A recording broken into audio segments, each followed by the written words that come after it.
రాజనగరం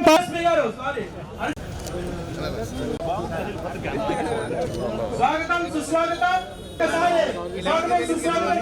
మీరందరూ కూడా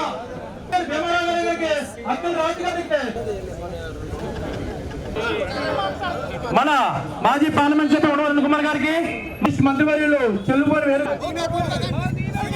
పార్లమెంట్ సభ్యురాలు శ్రీమతి పురంధరేశ్వరి గారు, రాజానగరం శాసనసభ్యులు వంతల బలరామకృష్ణ గారు, మా పెద్దలు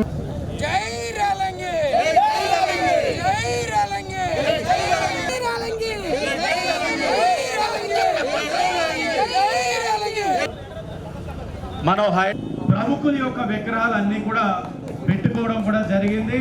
కానీ ఈ రోజున ర్యాలింగి ఒక మన ఈస్ట్ గోదావరి నుంచి ఒక హాస్య నటులు మన ర్యాలింగి గారు మన గోదావరి జిల్లాలో పుట్టి ఇంతటి పెద్దటి ఘన చరిత్రను సృష్టించినటువంటి మహోన్నత వ్యక్తి.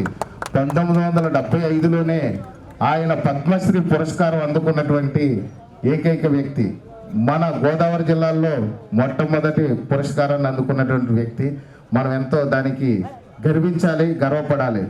అలాంటి వారి విగ్రహాన్ని ఈ గోదావరి పరివాహక ప్రాంతంలో ఇలాంటి చోట మన వాసు గారు చెప్పినట్టుగా హైదరాబాద్ ట్యాంక్ బండ రూపంలో ఇక్కడ గోదావరి బండ మీద ఆయన విగ్రహ ఆవిష్కరణ చేసుకోవడం చాలా సంతోషకరమైన విషయం.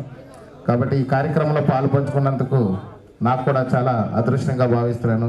ఈ కార్యక్రమాన్ని ఆహ్వానించిన కమిటీ మెంబర్లందరికీ కూడా నా ధన్యవాదాలు తెలియజేసుకుంటూ సెలవు తీసుకున్నాను. ఖచ్చితంగా గుర్తుండిపోయేలాగా మనందరికీ కూడా నాకు ఆడపిల్లలు లేరు.